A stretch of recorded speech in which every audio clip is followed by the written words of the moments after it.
Hi, I'm Queenie Yu with Bullet Point News. Joining me is Christina Collura, a Stouffville resident of 10 years. She's a mom of two, one with autism disorder, and she's created a chalkboard puzzle for him that allowed him to learn to write his name in 4 weeks.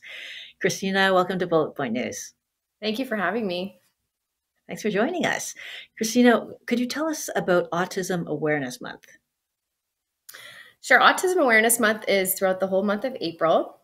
To be honest, it should be all year round, but for this time, it is a chance to really dive into, becoming aware and accepting of children and adults on the spectrum. And the reality is that the awareness is there. I believe that everybody is becoming very aware of this disorder, but it's a time to really sit down and accept the differences and the accommodations that are required to work with children and adults with special needs. And I use the word special needs interchangeably because the reality is that it's not just about autism, it is about people with special needs. So, yes. What have you done for Autism Awareness Month? So for us, I created beginning, as you know, Autism Awareness Month is extremely close to our heart. And I say our, I mean mine.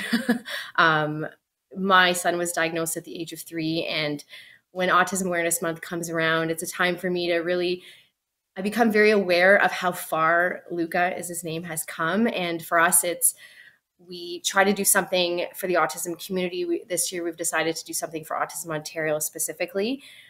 So for our chalkboard concept, what we're doing is to celebrate Luca turning 10 this year, which was a great milestone for us. We're doing for every one puzzle bought, 10% goes back to Autism Ontario. But the big one is if you order 2 or more puzzles, $10 is donated back to Autism Ontario. So we try to jump on the opportunity because a lot of people enjoy purchasing more than one puzzle. They tend to buy our combo packages. So we wanted to really maximize the benefit towards Autism Ontario, which has been very gracious to us too. So, yeah. Tell us about these puzzles. How do they benefit kids with autism? So the key with the puzzles is, and I'll just pull one up here. This is one of the new ones that was just launched, which is our preschool board. Each board comes with a chalkboard base with tracers. But the key thing is that they all have indented spaces. So it gives an opportunity for a child with fine motor difficulties specifically, which a lot of kids have when they're at a very young age, to stay within indented spaces. So we talk about how if a child can't make a straight line, but if they're able to hold a pencil or hold a piece of chalk and draw within the space, they're still able to see their name or see a shape or a number being drawn, which builds their confidence, which is something extremely amazing to watch. It just promotes that learning path, that learning excitement, and that confidence to keep wanting to learn, which is basically the basis of our concept, which has been successful so far. How do you see that confidence develop? Well, with my son, he wasn't very verbal. It was the look on his face.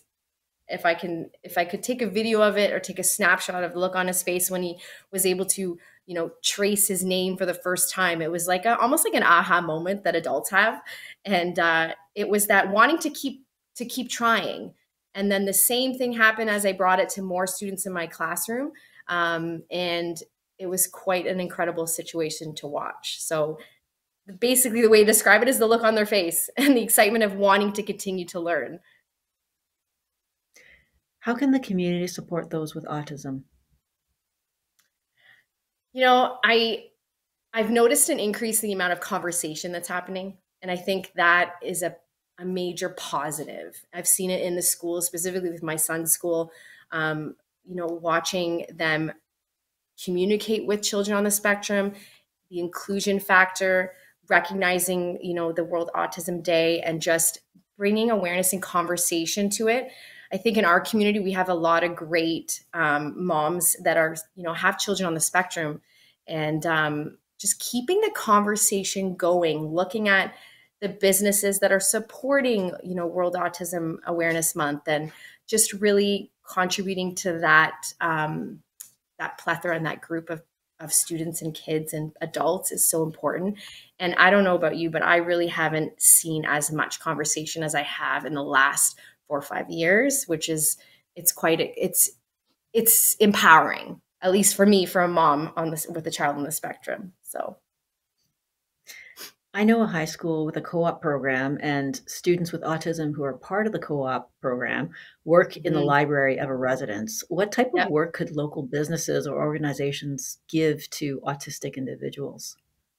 You would be surprised on how much that they can do. And as an advocate, I always say, um, let them jump right in, right? We talk about building on strengths, figuring out what a student's or child's or adult's strength is and working with that. So it might be as simple as being a greeter at a door. It might be, like you mentioned, about working in a library.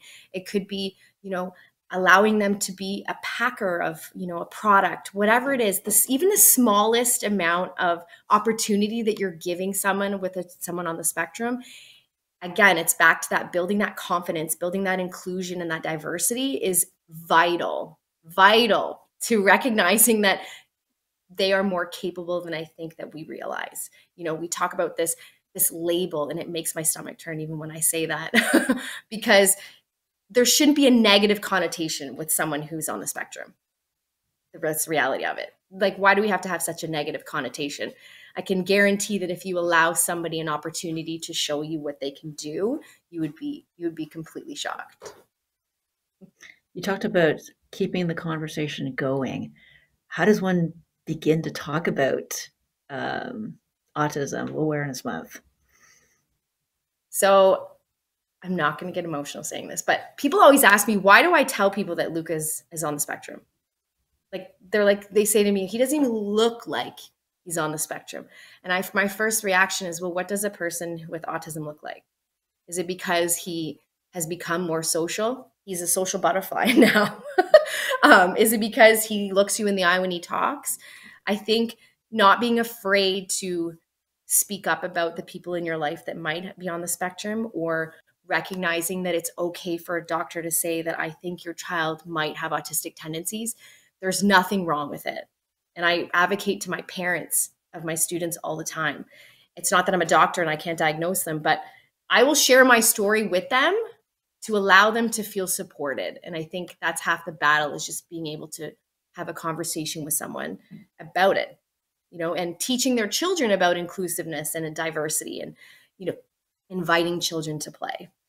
But let me make it clear at the same time, the reality is what I'm saying has to do with not only autistic children, but also regular mainstream children, right? When we talk about this, there is a very big similarity between children who are not on the spectrum and mainstream children, right? They all learn in different ways. They can all be social in one way or another. We can all teach diversity and inclusion with children both on and off the spectrum. So, Great. Christina, thank you so much for joining us at Bullet Point News today. absolutely. Thank you for having me.